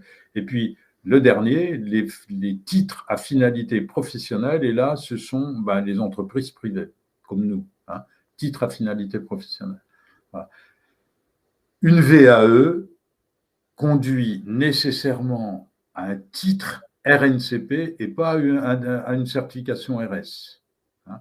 Donc, c'est un titre professionnel, un diplôme, un CQP ou un titre à finalité professionnelle. Ça ne peut pas être autre chose. D'accord? Voilà. D'accord, donc voilà les indicateurs, ce qu'on vous dit, hein, à l'indicateur 1, formalisation, communication des contraintes et exigences de la démarche, modalité d'instruction de faisabilité. Enfin, tout ça, c'est parfaitement technique à la VAE. On ne va peut-être pas s'attarder beaucoup là-dessus. Est-ce qu'on a des questions sur la VAE? Alors, la dernière question qu'on a, est-ce qu'on peut choisir un seul contenu de formation pour le présenter à l'audit initial ou il faut qu'on ait le programme complet pour toutes les formations en sachant qu'il faut que je passe mon Calliope plus tôt car j'interviens pour des CPF? Donc là, on est Bien, sur la VAE, mais question intéressante. Ouais. c'est une question qui concerne ce qu'on appelle l'échantillonnage. Bien. Si vous avez 3 formations, c'est facile à échantillonner. Si vous en avez 50, on va piocher au hasard. Maintenant, de quel indicateur parle-t-on? Ça dépend des indicateurs. Par exemple, à l'indicateur 1, si vous avez 50 formations, il faut bien montrer qu'à l'indicateur 1, dans les 50 formations, vous faites bien, vous communiquez bien sur prérequis, durée, tarif, etc. Tout ce qui est inscrit dans l'indicateur 1 de manière exhaustive. Hein. Dans la partie blanche, on vous dit, niveau attendu, vous devez communiquer de manière exhaustive sur tout ce qui est écrit dans l'indicateur. Ah ben, évidemment, vous devez montrer ça que vous faites sur les 50 formations différentes, c'est évident. Parce que d'une formation à l'autre, ce n'est pas le même tarif, ce n'est pas la même durée, ce n'est pas les mêmes objectifs, etc. Mais on communique tout le temps sur la même chose. Voilà. Alors, bien évidemment que l'échantillonnage, si vous avez 50 formations, l'auditeur va vous dire, tiens, montrez-moi la 5, montrez-moi la 12, montrez-moi la 23. Voilà. Puis s'il trouve 4-5 fois tout le temps la même chose, c'est il estime que ça doit être pareil sur les autres. Mais il échantillonne au hasard. Ce n'est pas vous qui lui dites, voilà comment je fais. Maintenant, sur le reste, on est encore dans le PDCA, là, on va dire, ben voilà notre modèle, et puis ben, si vous voulez, je peux vous montrer que tiens, on l'a utilisé. Alors, Nous, c'est ce qui nous est arrivé pendant notre audit. Hein. L'auditeur nous dit bon, bah, c'est bien, vous pouvez m'en montrer une, vous m'en montrez deux. Alors, on va chercher dans son système d'information ce qu'on veut lui montrer.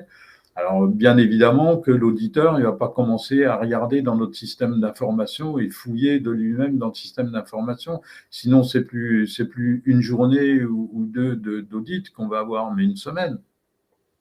Et si on rentre dans une semaine, on est sorti de la fonction audit pour rentrer dans du contrôle.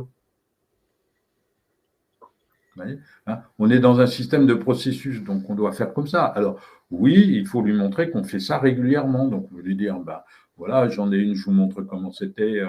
Il y a 3 sessions, il y a 2 sessions, il y a une session. C'est-à-dire, on va montrer ce que vous faites sur les dernières sessions que vous avez faites.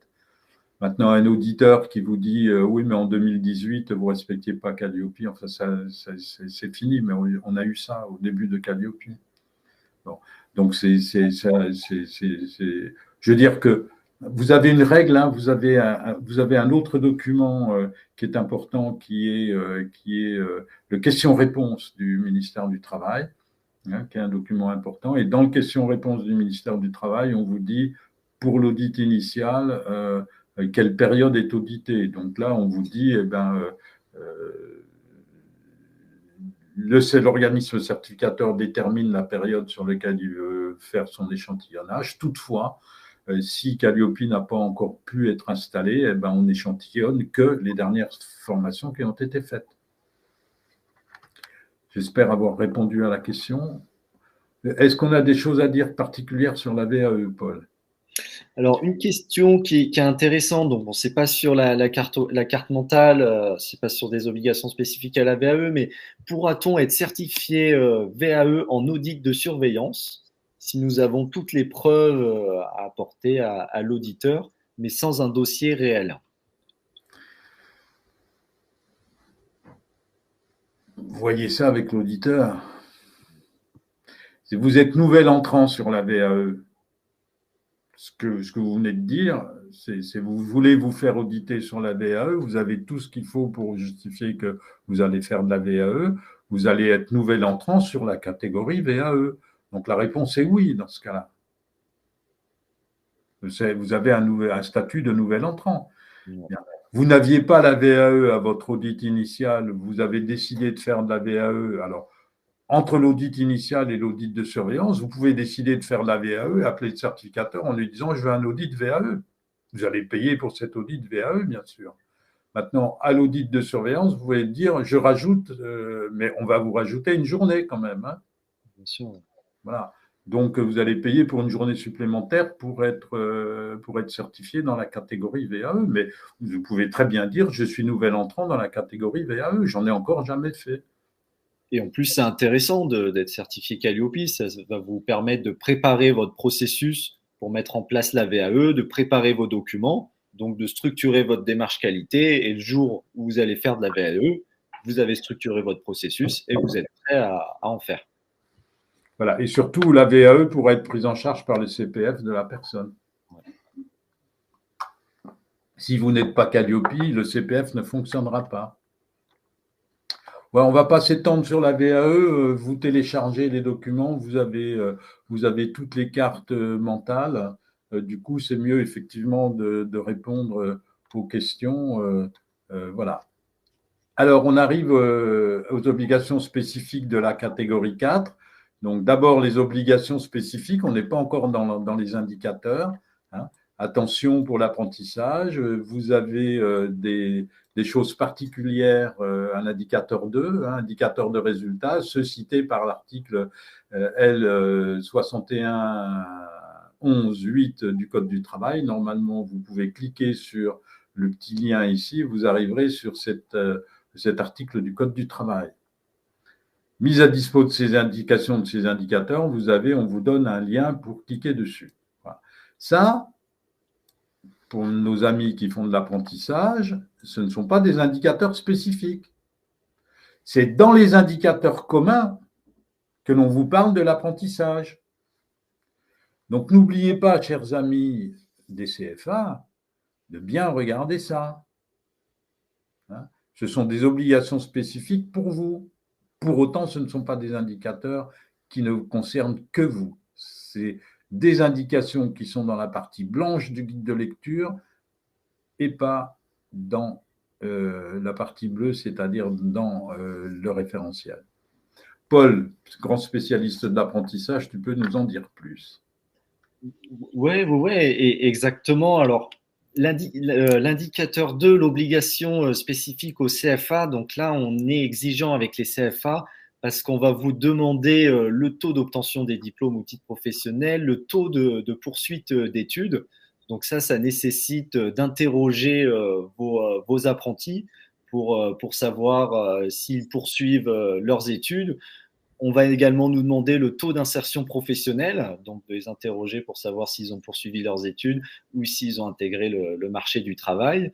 On vous demande également de diffuser le taux d'interruption en cours de formation et la valeur ajoutée du CFA. Donc, 5 indicateurs de résultats. Donc, peut-être que j'attire un petit point de vigilance sur cet indicateur 2 du critère 1. Donc ensuite, le critère 2, l'indicateur 4, on en a parlé de tout à l'heure de cette obligation spécifique, donc d'interroger également sur le besoin de l'entreprise, bien sûr du stagiaire, donc d'exprimer les objectifs en compétences professionnelles que vous retrouverez souvent dans le référentiel de votre certification. Ensuite, on peut peut-être passer au critère 3. Michel, zoomer sur le critère 3. Juste une seconde. Alors, zoomer sur le critère 3. Oui. Très bien.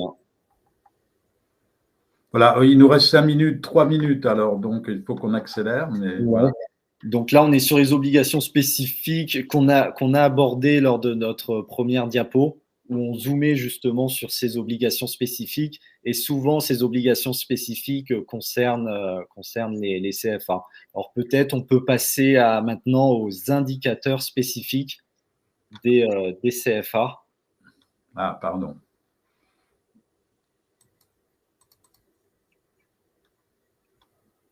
Voilà, les indicateurs spécifiques. Cette fois-ci, ce sont bien les indicateurs spécifiques. Hein. Donc, le 14, le 15, le 20 et le 29. Exactement. Donc, voilà. Le 14, c'est l'accompagnement socio-professionnel. Donc, la dernière fois, j'ai échangé avec un organisme de formation qui fait des sensibilisations égalité professionnelle entre les hommes et les femmes. C'est ce qu'on avait mis en place dans notre CFA et je trouvais ça très intéressant de sensibiliser les apprentis à l'égalité professionnelle. Michel, tu nous entends toujours parce que tu... Je vous entends toujours, oui, je vous entends toujours. C'est juste, j'ai une alerte en disant que ma connexion est moins bonne et qu'il faudrait que je supprime ma caméra. Donc je suis toujours là. Très bien. Après, vous pouvez mettre en place plein d'actions socio-professionnelles et éducatives, des sensibilisations aux écrans, des sensibilisations à la sexualité. Là, vous êtes libre de mettre en place cet accompagnement socio-professionnel. Également, c'est bien de présenter aussi aux apprentis les aides auxquelles ils ont le droit. C'est bien de présenter également la CAF, les aides au logement, la prime d'activité. Généralement, c'est des sujets en plus qui intéressent les apprentis. Ensuite, l'indicateur 15, là, c'est un indicateur spécifique toujours au CFA, parce qu'on parle des indicateurs spécifiques au CFA. On doit informer les apprentis sur leurs droits et devoirs en tant qu'apprentis. Donc là, c'est bien de mettre ce document également sur un support de contractualisation ou sur le livret d'apprentissage. Comme ça, vous êtes sûr de leur transmettre cette information qui est importante. Ensuite, dans le critère 4, l'indicateur 20, donc là qui nous parle du conseil de perfectionnement. Donc là, c'est une obligation légale des CFA de réaliser un conseil de perfectionnement, d'avoir un référent mobilité nationale et internationale, donc de développer cette mobilité nationale et internationale au niveau des apprentis, et également d'avoir un référent handicap. Et moi, ce que je vous conseille, c'est que votre référent handicap, que vos référents handicap suivent la formation de de l'AGFIP qui me semble est gratuite et est très intéressante. Elle peut se faire par visio. Donc ensuite, on va passer à l'indicateur 29 du critère 6. Donc là, c'est de mettre en place des actions qui concourent à l'insertion professionnelle. Bien sûr, l'apprentissage, c'est de l'alternance, mais qui a un but d'intégrer le marché du travail, donc également de sensibiliser les apprentis sur la rédaction de leur CV, de leur lettre de motivation, de les inviter à des salons de l'orientation et également il y a plein d'actions qui peuvent être très intéressantes, de leur présenter les moteurs de recherche d'emploi. Bon, dans l'apprentissage, il y a plein d'actions intéressantes à mener avec les apprentis et ce référentiel Calliope permet de vous guider, de vous orienter et de bien comprendre les exigences. Alors, je vais regarder les questions, s'il y a des questions sur l'apprentissage. Alors, dans les questions, parce que là, on est obligé, alors bien, on va être obligé d'arriver à conclure parce qu'il est déjà tard, puisqu'il est 16 heures, on doit terminer à 16 heures, enfin on peut poursuivre un petit peu, mais donc répondre à des questions pour tout ce qu'on vient de vous expliquer. Vous avez toutes ces cartes mentales à votre disposition, on vous les offre. Bien évidemment, si vous les utilisez, ben, prévenez-nous. Enfin, voilà, vous pouvez les utiliser à titre personnel, mais ne pas les diffuser. Voilà, c'est un peu ce qu'on vous demande. Alors, sur les questions qui sont posées, alors attendez, parce que voilà, je vais y arriver. Sur les questions qui sont posées dans le chat, on nous demande si les obligations de certification Calliope pour les sous-traitants CPF, c'est déjà fait. C'est déjà fait, ça a été voté par l'Assemblée nationale et je crois que c'était validé par le Sénat. Donc, ce n'est pas encore mis en application, ça va être mis en application en 2023 après l'apparition d'un décret. Tant que le décret n'est pas paru, il n'y a rien de fait. Mais vous pouvez vous attendre à ça. Voilà. Donc aujourd'hui, on ne vous demande pas que vos sous-traitants sont Calliope ou pas. La raison expliquée par le gouvernement pour ça, c'est d'éviter la sous-traitance en chaîne. Parce qu'il y a des sous-traitants de sous-traitants, puis des sous-traitants de sous-traitants de sous-traitants, on ne sait plus qui fait quoi, et puis tiens, on constate que l'argent s'évapore comme ça. Voilà. Donc voilà, c'est un moyen, moi je ne sais pas si c'est justifié, pas justifié, je n'ai pas d'avis sur la question, on vous demandera que vos sous-traitants soient certifiés Calliope si vous faites de la sous-traitance pour le CPF. D'autres questions, Paul ? Non. Alors, une question sur la valeur ajoutée. Et là, je vais partager sur le lien. Hop. Super. Donc là, ça vous décrit ce qu'est la valeur ajoutée. Donc c'est intéressant. Il y a tout un document qui décrit cette valeur ajoutée. Donc définit la valeur ajoutée et ses deux composantes, le taux d'emploi et le taux d'emploi attendu. Alors ça, c'est quand vous transmettez vos indicateurs à un Serjeune, c'est eux qui vont vous calculer en effet la valeur ajoutée de votre CFA. Mais tout est détaillé dans ce document. Bravo Paul pour ce lien dans le chat, hein, formidable. Voilà. Alors, maintenant, il y a Sylvie qui nous demande, est-ce que nous sommes obligés de détailler les différents moyens de financement de la formation ? Pas du tout. Ce qu'on va auditer, c'est ce qui est déclaré dans votre bilan pédagogique et financier. Vous pouvez avoir des formations qui ne sont pas financées, vous délivrez des formations. Ce n'est pas parce qu'on va suivre une formation qu'on est obligé de la faire financer. Hein.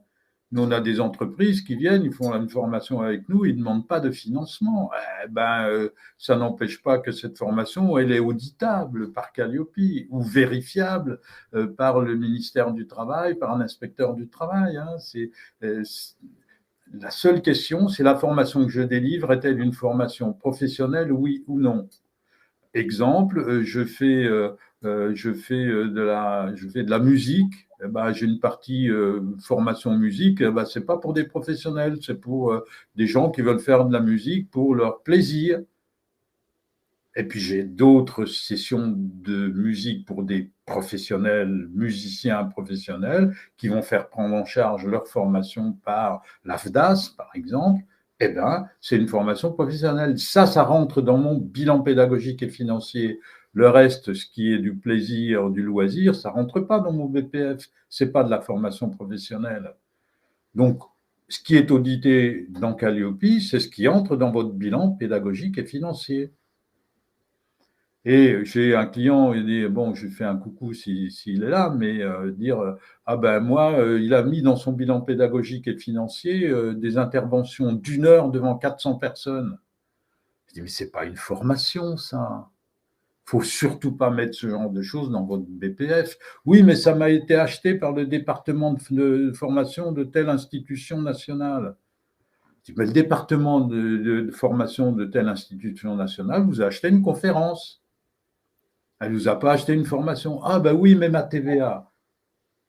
Alors là, autre sujet, la TVA. Hein, on ne va pas se lancer là-dedans. Mais faites très attention à la TVA. Voilà. Ben écoutez, je crois qu'on va arrêter de répondre à toutes les questions. Paul, quelques mots de conclusion? Ouais, bah, merci. C'était une super expérience de pouvoir échanger avec vous sur un sujet très, très intéressant et j'espère que ça vous a plu et à bientôt. Voilà, alors nos prochains rendez-vous, donc notre prochain webinaire de janvier sera avec Andrea Thomas Pilote, qui est chef de service au répertoire du répertoire spécifique chez France Compétences. Et on va mettre à jour le webinaire que nous avions fait avec Goulven Droumaguet en 2020. Et on va mettre à jour un petit peu ce qu'on avait fait avec Goulven en 2020. Avec Andrea, on va remettre un petit peu au bout du jour les dernières informations sur comment déposer, faire enregistrer une certification professionnelle au répertoire spécifique. Et je me suis laissé dire que ça tombe bien que ce webinaire soit à cette date-là, puisque début janvier, France Compétences va sortir un document qui sera le vademecum du répertoire spécifique, comme il y a le vademecum du répertoire national RNCP. Voilà. Et donc, on aura de quoi alimenter notre échange avec Andrea Thomas Pilote ce jour-là.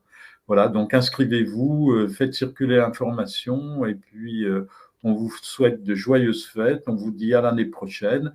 On vous laisse nos coordonnées et puis vous pouvez vous inscrire à notre formation parce qu'on a décidé de mettre en place une formation justement sur comment déposer des certifications au RNCP et au RS. Et puis, comme on nous l'a demandé, alors on sort un petit peu de notre zone de confort parisien pour aller à Lille, à Lyon, à Rennes, à Marseille, à Bordeaux, à Toulouse, entre le mois de janvier et le mois de juillet 2023. Donc, vous cliquez ici, vous aurez les dates et puis vous pouvez commencer à vous inscrire. Encore une fois, bonne année, bonne fin d'année, bonne fête, et puis à l'année prochaine.